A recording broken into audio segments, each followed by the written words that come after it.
একটু ঝাল ঝাল করে চিকেন কষা করব। তো হ্যালো ভিউয়ার্স, আসসালামু আলাইকুম। আমি নীলা আপনাদের সবাইকে ওয়েলকাম করছি নতুন আরেকটা রান্নার ভিডিওতে। আর আজকে রান্না করব চিকেন কষা। চিকেন কষা বলতে একেবারে কষা না, একটু মাখো মাখো ঝোল থাকবে। তো প্রথমে আমি একটা পাত্রে সামান্য একটু তেল দিয়ে দিব কেটে নেওয়া আলু এবং মুরগির মাংস। এখন দিয়ে দিব স্বাদ মতো লবণ,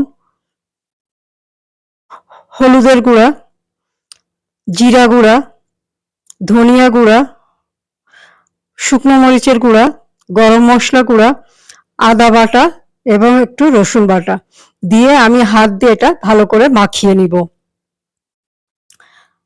আর মাখিয়ে মুরগি রান্না করতে বা খাসির মাংস রান্না করতে ইদানিং আমার খুবই ভালো লাগে।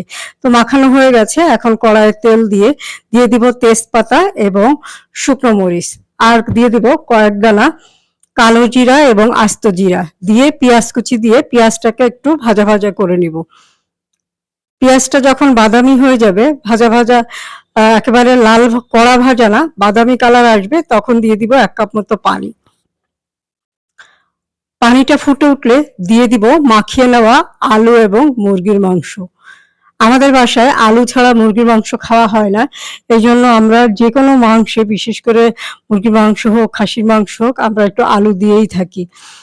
এখন ঢাকনা দিয়ে ঢেকে দিয়েছিলাম, কিছু সময় পরে, মিনিট 10 পরে এটা উঠিয়ে ভালো করে নাড়াচাড়া করব। আর এইভাবে এখন জাল মিডিয়াম আঁচেই আমি এটা কষা করব। দিয়ে দিচ্ছি একটা টমেটো কুচি এবং আস্ত একটা রসুন। এখানে আর কোনো পানি দিব না। এখন এভাবেই নাড়াচাড়া করতে করতে মুরগিটাকে ভালোভাবে কষিয়ে নিব। 10 থেকে 15 মিনিট আমি এইভাবে কষাবো। যখন টমেটোটা একটু সিদ্ধ হয়ে আসবে, তখন আমার কষানোটা আর কি পরিপূর্ণ হবে। আমি তখন এটার ভিতরে পরিমাণ মতো ঝোলের পানি দিয়ে দিব। আলুটা যেন সিদ্ধ হয় সে পরিমাণ ঝোলের পানি আমি দিব। একটু নাড়াচাড়া করে ঢাকনা দিয়ে ঢেকে দিব। কিছু সময় পর ঢাকনাটা উঠিয়ে আবার একটু নাড়াচাড়া করে নিব। মুরগিটা একটু নেড়ে দিয়ে মুরগিটার যখন ঝোলটা একটু কমে আসবে, তখন আমি দিয়ে দিব এর ভিতরে 1 চামচ গরম মশলা বাটা।